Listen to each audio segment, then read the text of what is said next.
ये चुनाव इस बात का है कि देश में चुनाव मुद्दों पर होंगे कि नहीं होंगे। इस चुनाव में बेरोजगारी, महंगाई, निवेश, रोजगार, उद्योग, इन पर चुनाव होंगे या चुनाव के मुद्दे ये रह जाएंगे।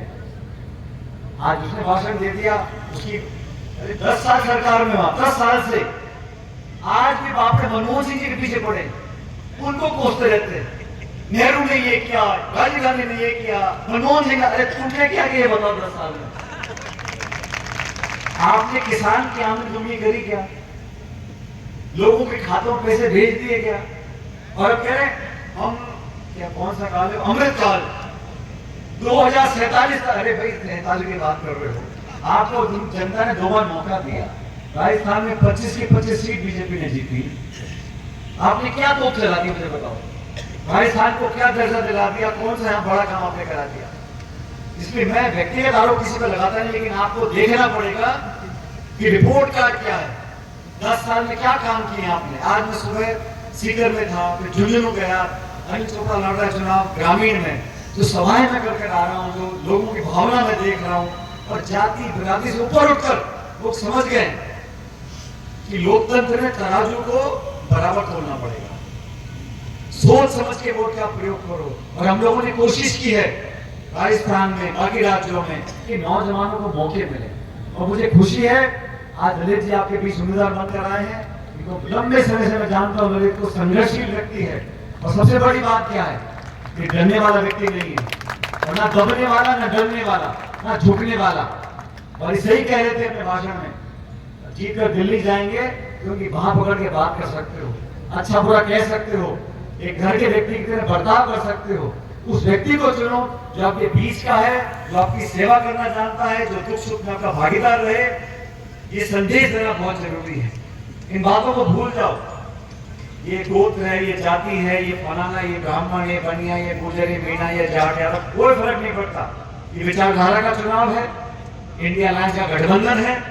भारतीय जनता पार्टी ने 10 साल का काम आपने देख लिया, और अगले 5 साल में हम लोगों ने, मुझे गर्व इस बात का है कि हमारी पार्टी ने घोषणा करी है, हमारी सरकार बनेगी तो एमएसपी पे हम कानून बनाएंगे, किसानों की खरीद पे कानून बनेगा।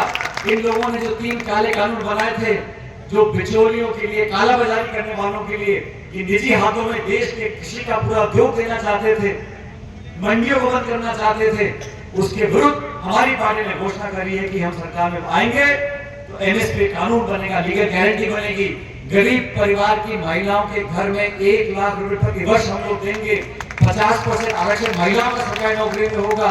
30 लाख सरकारी नौकरी केंद्र की, उनको हम भरेंगे। ये हमारी गारंटी है। मैं तो आपसे कहना चाहता हूँ कि विचारधारा, योजना, अगले 5 साल की क्या कार्यकल्पना हम लोगों की है, क्या नीति हमारी होगी। इनके 10 साल में उन्होंने क्या किया?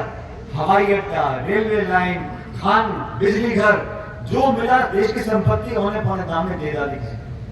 और जो खाई बढ़ गई है, आप भी देखते हो अखबार टीवी, जो अमीर थे इतने दौलत वाले हो गए कि उनके पास अपने पैसे करने का समय नहीं है, और जो गरीब था, मध्यम वर्ग में था, वो लगातार गरीब होता चला जा रहा है। तो खाई बढ़ गई अमीर गरीब की, और गांव और शहर की। इन सब बातों को हमें आने वाले भविष्य में सोच समझ कर अपने मत का प्रयोग करना पड़ेगा।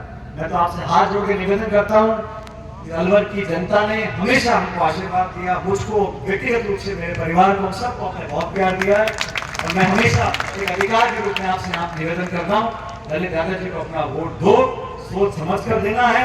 ये देश का चुनाव है, ये प्रधानी प्रमुख का चुनाव नहीं है, ये गोत्रों का झगड़े नहीं है, ये देश का चुनाव है, बड़ा चुनाव है। और कांग्रेस पार्टी को मजबूती दोगे तो हम लोग, विश्वास मैं आपको दिलाता हूँ, 4 जून को चौंकाने वाले परिणाम आएंगे। हम लोग ताकत से सरकार, इंडिया अलायंस की सरकार बनाएंगे। इसमें आप हिस्सेदारी हो, ये सुनिश्चित करने के लिए आप लोगों को ललित जी को वोट डालना है, और भारी तादाद में, आलस मत कर जाना।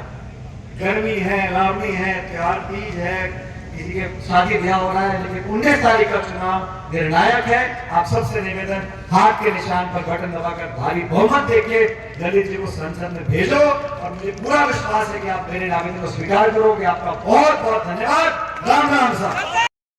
फिर कोई कार्रवाई नहीं करी।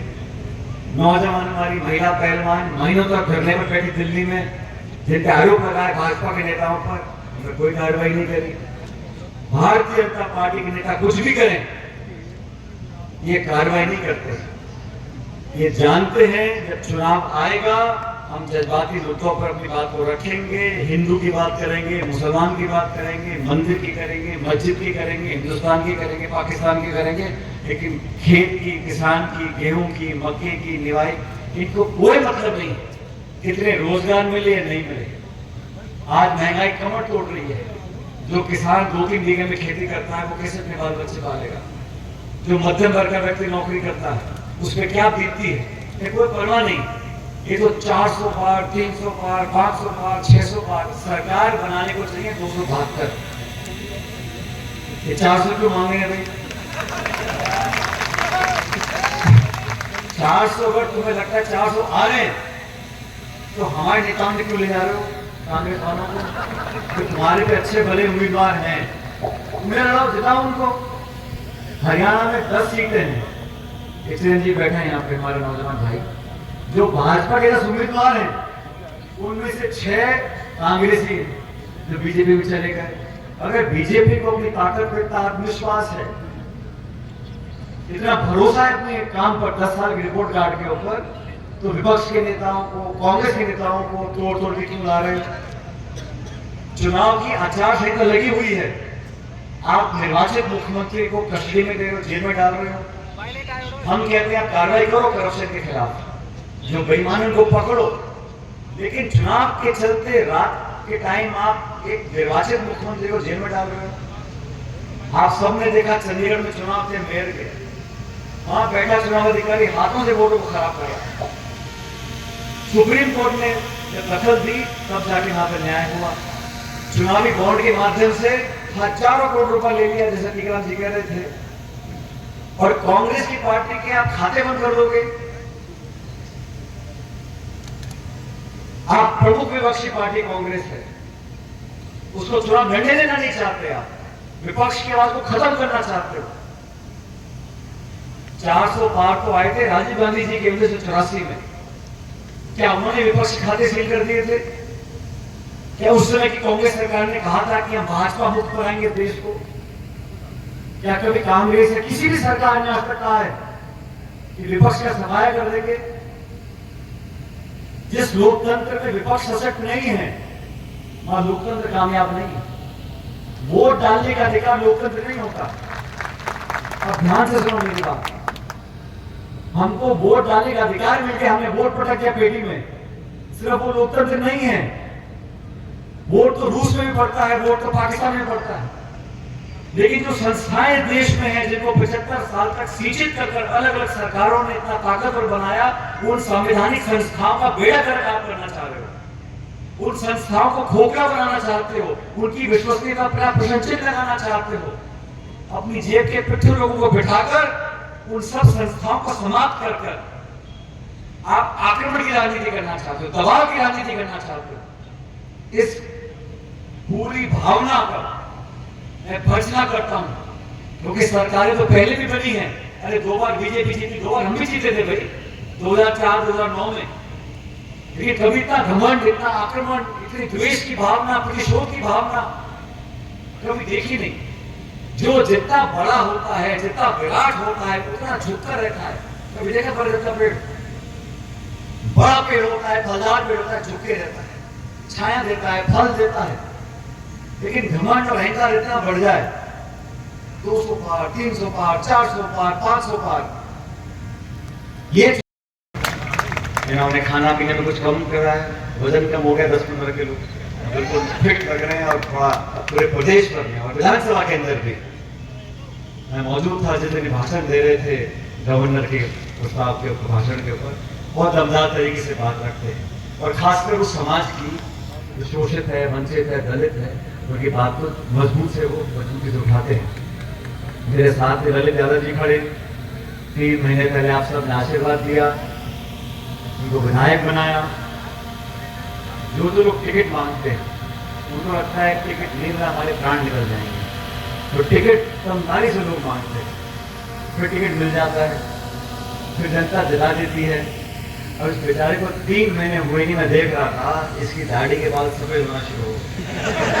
एमएलए बना को नहीं, और 3 महीने में जो है बचीड़े लग के रगड़े कर करके तो दूर से बहुत अच्छा लगता है नेतागिरी का काम, लेकिन ये इतना टेढ़ा काम है, इतना टेढ़ा काम है, जो हो जाता है उसे पता पड़ता है। लेकिन पार्टी को आज जरूरत है, देश को जरूरत है मजबूत विपक्ष की। विपक्ष में कांग्रेस सबसे बड़ी मजबूत पार्टी है और कांग्रेस को मजबूत उम्मीदवार चाहिए। और मुझे खुशी